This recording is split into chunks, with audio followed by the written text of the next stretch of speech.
The wind moved gently across the tall grass as the sun dipped behind the hills, casting long shadows over Ndumani. The village sat quietly at the border, caught between the pull of ancient traditions and the restless whispers drifting from the world beyond. Children ran along the dusty paths, their laughter mixing with the distant hum of passing trucks across the boundary line. Ndumani was a place where old men still wore the weight of their father's wisdom, yet the breeze carried signs of change, strange scents, foreign footsteps, and dreams that stretched further than the eye could see. It was a land standing between two worlds, neither fully letting go of the past nor ready to embrace the unknown. At night, the moon hung bright and calm over the village, bathing the round huts in silver light.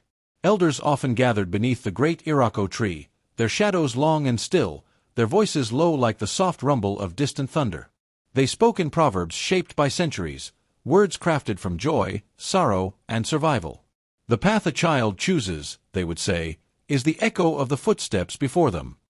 The young listened quietly, some with curiosity, others with impatience, wondering how such old sayings could guide them in a world that seemed to be changing faster than the moon itself.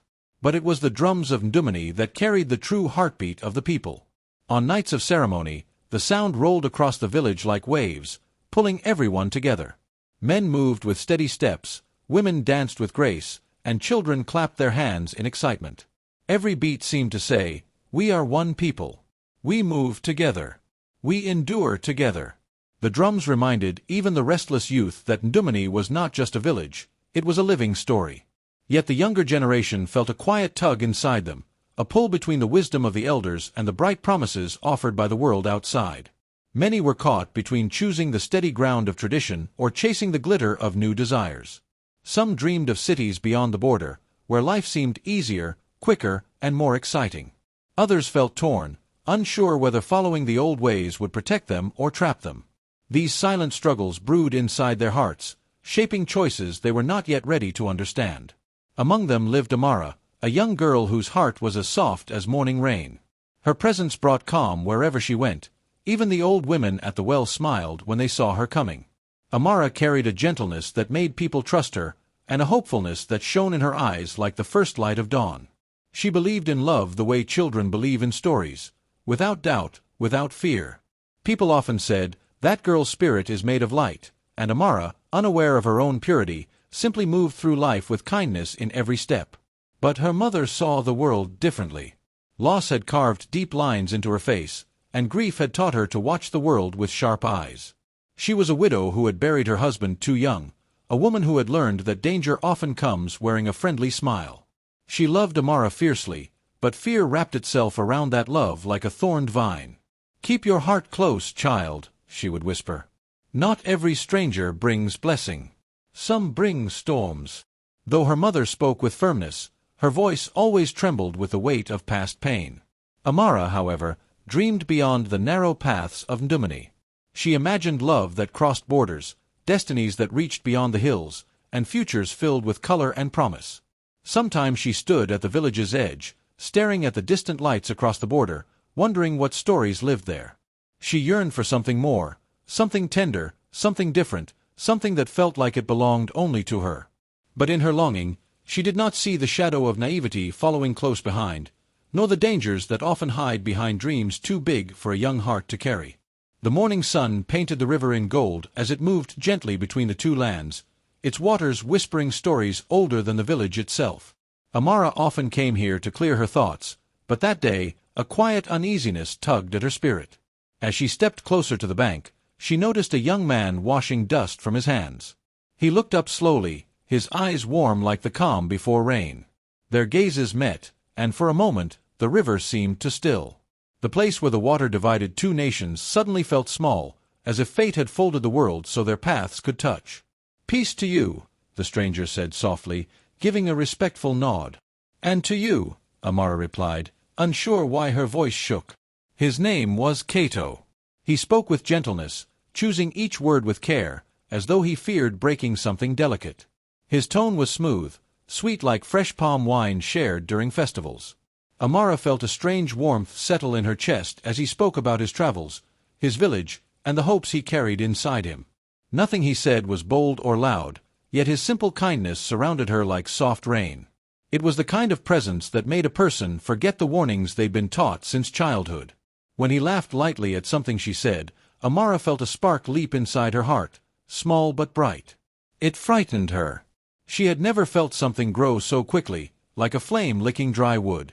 She knew she could not speak of this meeting at home. Her mother's eyes would narrow. Her voice would become sharp as a cutlass. So Amara kept the moment tucked deep inside her, guarding it the way one hides a fragile bead meant for special occasions. Evening fell, and with it came the gathering of the elders under the old Iroko tree. Their faces were stern that night. The oldest among them, Baba Kwame, tapped his staff on the ground and said, "My children, hear this. Shadows walk near the border. Not every smile from beyond our land carries truth." Another elder added, "A stranger's hand may look gentle, but danger can hide in soft fingers." Their voices were heavy, shaped by memories Amara did not know. The warnings sank into the hearts of the villagers, stirring whispers of caution. Amara listened quietly, her hands folded in her lap, her head lowered so no one would see the fear flickering in her eyes. Her heart felt trapped, pulled one way by the wisdom of the elders, and the other by the warmth she had felt beside the river. That night, as she lay on her mat, she pressed her hand against her chest as if trying to hold her heart still. "What do I do?" she whispered into the darkness. She could almost hear her mother's voice saying, "A girl who ignores warning drums may not hear the sound of danger approaching." Yet she thought of Cato's gentle smile, the way his words felt safe, not threatening. Amara closed her eyes, torn between the teachings that shaped her life and the quiet spark awakening inside her. It was the beginning of a storm she was not yet ready to face, but fate had already placed one foot across the river, and soon the rest of her would follow. The river lay shrouded in a thin mist, curling like smoke over the water as the first stars blinked into the night sky. Amara slipped silently between the reeds, her heart hammering in her chest. Cato was already there, leaning lightly against a smooth boulder, his eyes reflecting the silver moon. The river was their secret, a place where the world's watchful eyes could not reach. Yet even in the quiet, the night seemed to hold its breath, as if fate itself lingered close, watching every cautious step. "You came," Cato said softly, a smile curling on his lips. "I couldn't stay away," Amara replied, her voice barely louder than the whisper of the river. They sat side by side, letting the gentle lapping of the water fill the spaces between words. Cato spoke of his dreams, a small village beyond the hills where people lived freely, and markets where laughter rang louder than money. Amara told him of her longing for a life that stretched beyond Ndumani, for a love that felt like the wind lifting her spirit. He listened, nodding, never prying too deep, keeping the shadows of his past tightly folded. "Do you ever fear the world?" Amara asked, looking at the river as if it could answer. "Only when I forget to walk carefully," Cato said, his voice calm, smooth like fresh palm wine. "But the world has beauty too, if you learn where to look." Amara felt a warmth spread inside her chest. It was a feeling she had never known, safety wrapped in someone else's presence. She laughed softly, and Cato's eyes crinkled at the corners, a gentle mirror to her own excitement. In that moment, warnings seemed distant, stories of caution whispered by elders fading like smoke. Her heart soared, blind to the red flags that pricked at the edges of her awareness. Meanwhile, in Ndumani, shadows moved quietly through the village. Small items disappeared from stalls, bundles went missing along the dusty paths, and travelers whispered of silent footsteps that followed them too closely. The elders spoke in hushed tones about men slipping through the night, unseen and clever, moving between the lands with intentions hidden in darkness. The stories reached Amara's mother, tugging at her heart with the same persistence that grief and love always held. "Amara," she called one evening as the girl lingered by the river longer than usual, "come inside. The night is no place for wandering hearts alone."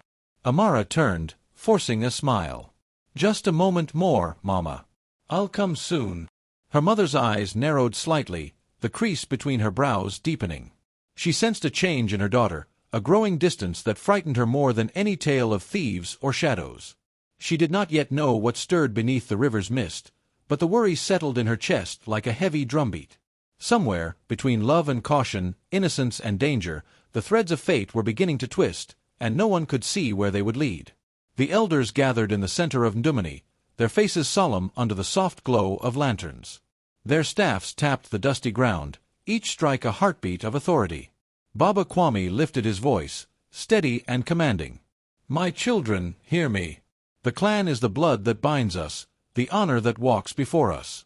Beware the stranger who wears a smile. Not all eyes that shine with kindness see as we see. Protect the clan before your heart wanders into lands you do not yet understand." The villagers nodded, some murmuring agreement, others quiet with unease. The words hung in the air, heavy as the scent of the river mist. Tradition, they knew, was not a cage. It was a shield, passed down from ancestors who had survived storms, famine, and deceit. To stray without caution was to invite shadows that could consume even the purest heart. Yet outside this circle of wisdom, the youth of Ndumani moved differently.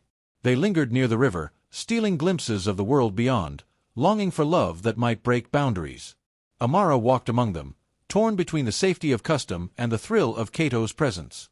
"I want to honor the elders," she whispered to herself, "but my heart beats a song they cannot hear." Cato's eyes always held stories he would not tell. One evening, under the veil of dusk, he mentioned a village that he claimed to have never visited, yet earlier he had spoken of its market, its songs, its people. Amara paused, her heart tightening. "You said," she began, but Cato smiled, brushing the question aside as if it were nothing. Later, Amara watched from behind the reeds as Cato met two shadowy figures along the riverbank. He handed over a small, tightly wrapped package, speaking in low words that blended with the night. Her stomach twisted. "What is this?" she wondered, fear creeping into the edges of her excitement. Yet when he turned to her afterward, his smile was warm, his hand gentle, and she felt her heart soften again despite the warnings. The village could not remain silent for long. Word spread that Amara had been seen lingering near the border with Cato. It began as whispers, carried from hut to hut, growing louder with each telling. Mothers clutched their children tighter, and neighbors looked upon her with suspicion. By the time she returned home, the whispers had taken root like wild seeds, and her mother's eyes were sharp with worry and fury. "Amara!" Her mother's voice broke through the night as she grasped her daughter's arms. "What are you doing with this man? Have you lost your senses? He is not from here." Amara's defense rose before reason could intervene. "Mama, you do not understand. Cato, he cares for me. I know him. I trust him." Her mother's hands shook with anger and fear. Trust. Trust without caution is what brings sorrow to families. Do you not see the danger lurking at our borders? Even as the argument grew, the distant sound of horns echoed through the village. The border guards had intensified their patrols, moving through the night with disciplined steps and sharp eyes. "They know something we do not," Baba Kwame had warned earlier, and now the threat pressed closer, unseen but undeniable. Amara felt the weight of it all, the elders' warnings, the gossip spreading like fire, and her own heart, pulled in conflicting directions. Love and fear tangled together, creating a knot she did not yet know how to untangle. In that tension, the night held its breath. The village waited, the river whispered, and Amara stood at the edge of innocence and danger, her heart longing, yet her soul beginning to question. The night draped Ndumani in a velvet cloak, dotted with stars that seemed to watch silently as Amara followed Cato to the riverbank. His words had been gentle, persuasive, like honey laced with promise. "Just a short visit," he had said, "to see the lands beyond. Nothing more, I swear." Amara's heart fluttered with hope, the kind of hope that fills a young soul with dreams too big for caution. She nodded, gripping the hem of her dress tightly, as though holding on to courage itself. "This will be safe," Cato whispered, taking her hand. "I will not let anything touch you." Amara believed him. She believed in his calm voice, in the warmth of his eyes, in the idea that freedom awaited her just across the border. Each step felt like a liberation, as if she was shedding the weight of every warning and every tradition she had grown up with. But the wind carried a chill that her heart ignored, a subtle whisper that danger often hides in the sweetest of words. Her choice that night was more than a journey, it was a severing of ancestral ties. She left behind the soft glow of her village, the lullabies of her mother, the stern yet loving eyes of the elders. With every step, she crossed a threshold that would forever alter her destiny. Her mind told her to be careful, but her heart was drunk on trust, blinded by longing, and eager for love. The forest embraced them as they moved beyond the familiar paths. Shadows twisted between the thick trunks, and the moonlight barely touched the mossy ground. Even the spirits of the land seemed to hold their breath, wary of the foolish heart that followed blindly. Amara's pulse quickened as the sounds of Ndumani faded behind her, replaced by the quiet that pressed close like an unseen hand. Every snapping twig made her jump, but she reassured herself. She was with Cato. He was her guide, her protector, her promise of a new life. Deeper into the border forest, the silence thickened.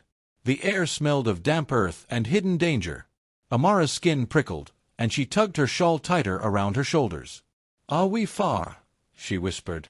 "Not far," Cato replied smoothly, his voice steady, masking the truth.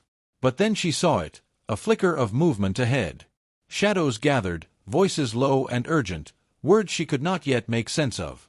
Curiosity and trust pushed her forward until the chilling reality hit her. Cato was no simple traitor. One of the men stepped into the faint moonlight, and Amara froze, her stomach twisting. He spoke, and the words were like ice water poured over her heart. "Deliver her as agreed." "She's ready," one voice said. Amara's heart stopped. Her name, spoken like property, like a commodity, shattered the final illusion she had clung to. Cato's calm smile faltered, revealing the mask he had worn all along. The hands that once seemed protective now held deceit, and the man she had loved became a stranger in an instant. Fear surged, raw and consuming.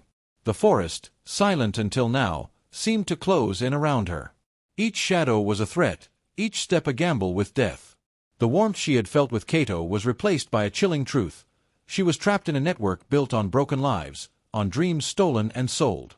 Her trust had been a key, opening the gate to a darkness she had never imagined. Amara's chest heaved as she took a trembling step back, her eyes darting to find an escape, a sign, a miracle. The river's gentle flow behind her seemed a lifetime away, and the land ahead whispered the horrors of betrayal. In that moment, innocence collided with reality, and the girl with a heart as soft as morning rain realized that love alone could not protect her from the shadows of men who wore kindness as a disguise. Amara's knees hit the damp earth, the weight of betrayal crushing her chest like stones pressed into clay. Her breaths came in ragged sobs, and tears ran freely down her cheeks, carving small rivers in the dust. She could not believe that the man whose words had seemed as sweet as palm wine had been lying all along. Every promise, every gentle touch, every whispered hope of a life beyond Ndumani dissolved into the cold air, leaving only the bitter truth. "Cato, how could you?" she whispered, her voice broken, echoing through the silent forest. He turned, his expression stripped of the warmth she had known, replaced with a hard, indifferent mask. "I told you," he said, voice low and unyielding. "I did what I had to do. You were never part of this world. You were convenient." Her heart shattered further. The man she had loved, whose smile had been her sunrise, now felt like a shadow of nightmares. Every memory of tenderness twisted into fear. She shivered as the realization sank in. Trust had been a trap, and innocence had been a chain. Shame wrapped around her like a suffocating cloak. "Why did I believe him?" she thought, burying her face in her hands. "Why did I leave the safety of home?" The weight of her choices pressed her to the ground, a heavy drumbeat of fear and guilt that refused to let her rise. Then, a rough hand gripped her shoulder, dragging her forward.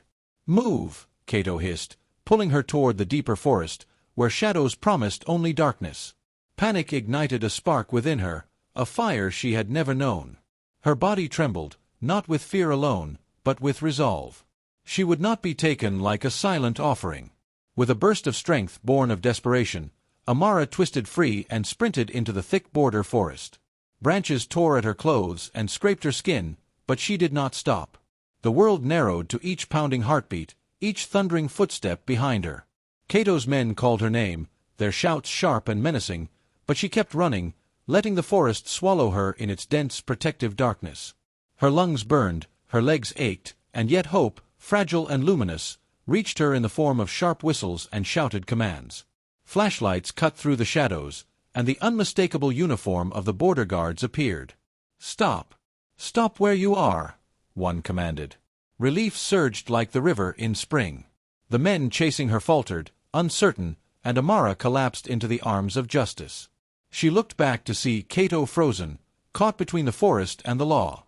The nightmare that had gripped her was ending, the chains of fear breaking with the sound of authority, and for the first time that night she allowed herself to breathe, not just air, but the sweet, rare air of survival. The forest seemed to hold its breath as Cato stumbled over roots, cornered by the harsh glare of the border guards' flashlights.